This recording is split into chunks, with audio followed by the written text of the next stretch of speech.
ते कार्तिक उतरता की जगह एकादश आवे अन्य भी को प्रबोधनी एकादशी नाम है। और अब बहुत ही बड़ी एकादशी है, कोई सुव्रत हुए तो व्रत जरूर करना चाहिए।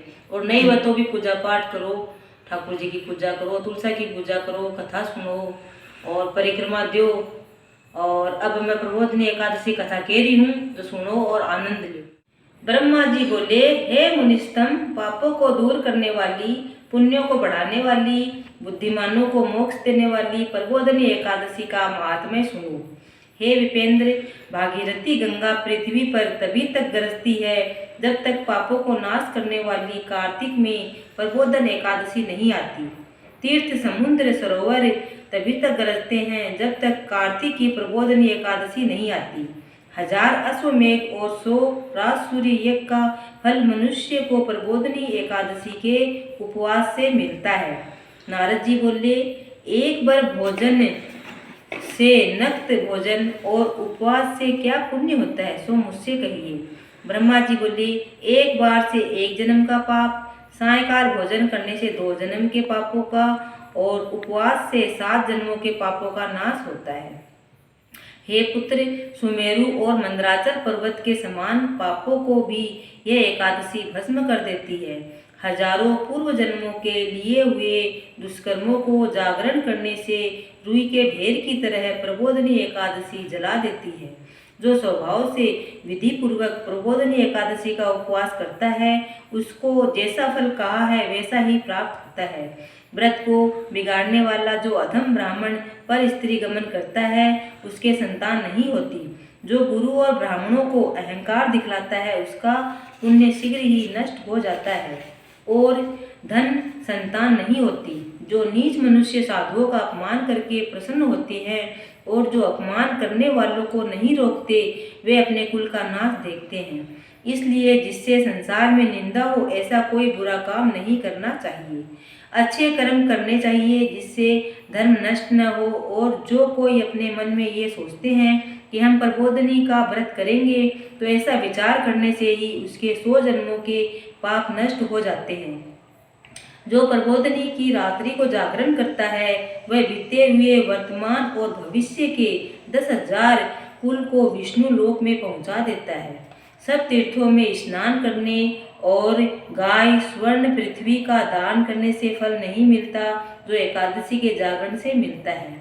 जैसे मनुष्य की मृत्यु निश्चय है, वैसे ही धन का नाश भी निश्चय है।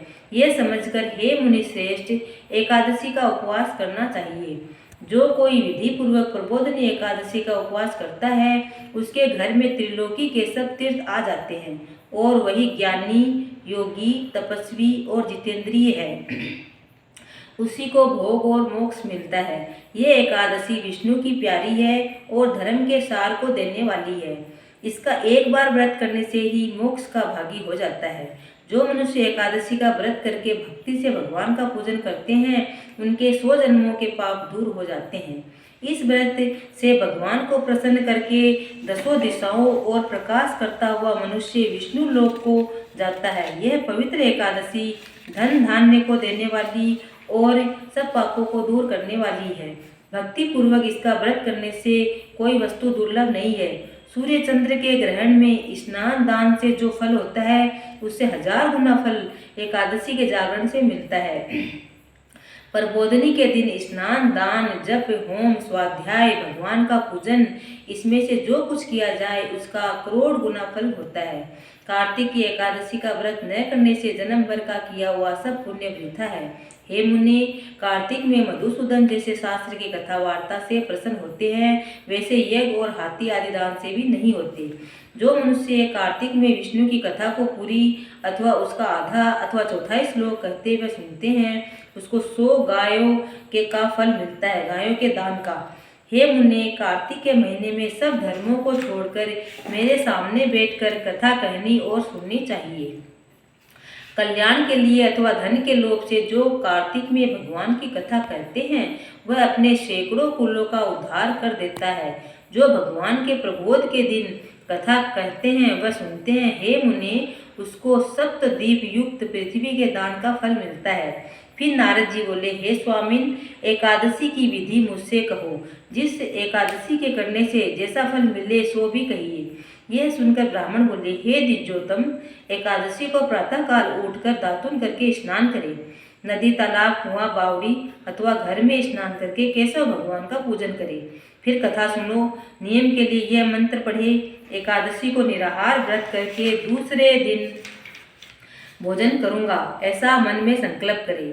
हे पुंडरीकाक्ष, मैं आपकी शरण में हूँ, आप मेरी रक्षा करें। इस मंत्र को चक्रधारी भगवान के सामने पढ़े। भक्ति भाव से प्रसन्नता पूर्वक उपवास करे। रात्रि में भगवान के समीप बैठकर जागरण करे। हे मुने, जो गाता है, नाचता है, बाजे बजाता है अथवा भगवान की कथा को कहता सुनता है, वह पुण्यात्मा तीनों लोकों के ऊपर निवास करता है। कार्तिक में प्रबोधनी के दिन बहुत से फूल, फल, कपूर, अगर, कुमकुम से भगवान का पूजन करना चाहिए। एकादशी जागरण अनेक प्रकार के सुंदर फलों से भगवान का पूजन और शंख में जल भरकर जनार्दन को अर्घ्य देना चाहिए। जो दिव्य अगस्त्य फूलों से जनार्दन का पूजन करता है, उसके लिए इंद्र भी हाथ जोड़ता है। जो कार्तिक में भक्ति पूर्वक भगवान की बेलपत्र से पूजा करते हैं, उनकी मुक्ति हो जाती है। हे वत्स, कार्तिक में जो तुलसी के पत्ते और फूलों से जनार्दन की पूजा करते हैं, उसके 10,000 वर्षों के पाप भस्म हो जाते हैं। तुलसी का दर्शन, स्पर्श, ध्यान, कीर्तन, नमस्कार, स्तुति करने से, पौधा लगाने से, सींचने और नित्य पूजन करने से तुलसी सुफल देती है। जो नित्य प्रति तुलसी की 9 प्रकार की भक्ति है, वे करोड़ों युगों तक वैकुंठ में निवास करते हैं। हे मुनि, कार्तिक में गुलाब के फूलों से जो परम भक्ति से भगवान का पूजन करता है, वह मुक्ति का भागी होता है। वकुल और अशोक के फूलों से जो भगवान की पूजा करते हैं, उनको जब तक सूर्य चंद्रमा है तब तक शोक नहीं होता। जो सफ़ेद या लाल कनेर के फूलों से जगन्नाथ की पूजा करते हैं, उनके चारों युगों में केशव भगवान प्रसन्न रहते हैं। जो बड़भागी मनुष्य केशव के ऊपर आम का बोर चढ़ाते हैं, उनको करोड़ों गोदान का फल मिलता है। जो दूब के अंकुर से भगवान का पूजन करते हैं, उसको पूजा का 100 गुना फल होता है। हे नारद, जो छोकरे के पत्तों से सुखदायी भगवान का पूजन करते हैं, वे भयंकर यमलोक के मार्ग सरलता से प्राप्त पार कर जाते हैं। हे विप्रेश, जो मनुष्य जनार्दन भगवान के ऊपर ककड़ी का फूल चढ़ाते हैं, उनको एक फल स्वर्ण चढ़ाने का फल मिलता है। जो मनुष्य सुनहरी केतकी का फूल जनार्दन भगवान पर चढ़ाता है, गरुड़ ध्वज भगवान उसके करोड़ जन्मों के पाप को नष्ट कर देते हैं। जो कुमकुम के समान लाल रंग की सुगंधित शतपत्री का फूल जगन्नाथ पर चढ़ाता है, उसको श्वेत द्वीप में निवास होता है। हे ब्रह्मांड, इस प्रकार भक्ति मुक्ति को देने वाले से केशव भगवान का रात्रि में पूजन करके प्रातःकाल उठकर नदी के तट पर चला जाए, वहाँ स्नान, जप और नित्य कर्म करके घर जाकर विधि पूर्वक केशव भगवान का पूजन करे। व्रत की धारणा के लिए बुद्धिमान मनुष्य ब्राह्मण भोजन करावे। भक्ति युक्त चित्त से सिर झुकाकर क्षमा मांगे और दक्षिणा देनी चाहिए। हे राजन, नक्त भोजी मनुष्य अच्छे ब्राह्मणों को भोजन करावे। अयाचित नियम में स्वर्ण सहित बेल का दान करे। जिससे मांस भक्षण छोड़ दिया है, उसको दक्षिणा सहित गो देनी चाहिए। आंवले से स्नान करने के नियम में दही और शहद देना चाहिए। जो फल छोड़े हो तो फल का दान करना चाहिए। तेल छोड़ा हो तो घी देना चाहिए। घी छोड़ा है तो दूध देना चाहिए। अन्न के छोड़ने के नियम में चावल देना चाहिए।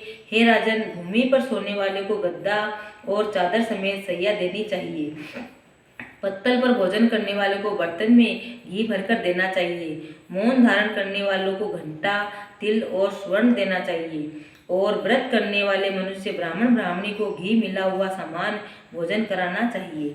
विष्णु के मंदिर में अथवा देव स्थान में नित्य दीपक जलाना चाहिए। नियम से समाप्ति में तांबे या स्वर्ण की बेली घी भरकर उसमें लाख बत्ती रखकर विष्णु के भक्त ब्राह्मण को देनी चाहिए। ब्राह्मणों को नमस्कार करके विदा करें, फिर आप भोजन करें। 4 महीनों में जो छोड़ा है उसकी समाप्ति करें। हे राजन, जो बुद्धिमान इस प्रकार आचरण करता है, उसको अनंत फल मिलता है। अंत में वैकुंठ को जाता है। यदि व्रत बिगड़ जाए तो मनुष्य अंधा व कोढ़ी हो जाता है। जो तुमने मुझसे पूछा था वह मैंने तुमसे कहा। इसके पढ़ने और सुनने से भी गोदान का फल मिलता है। एकादशी माता की जय।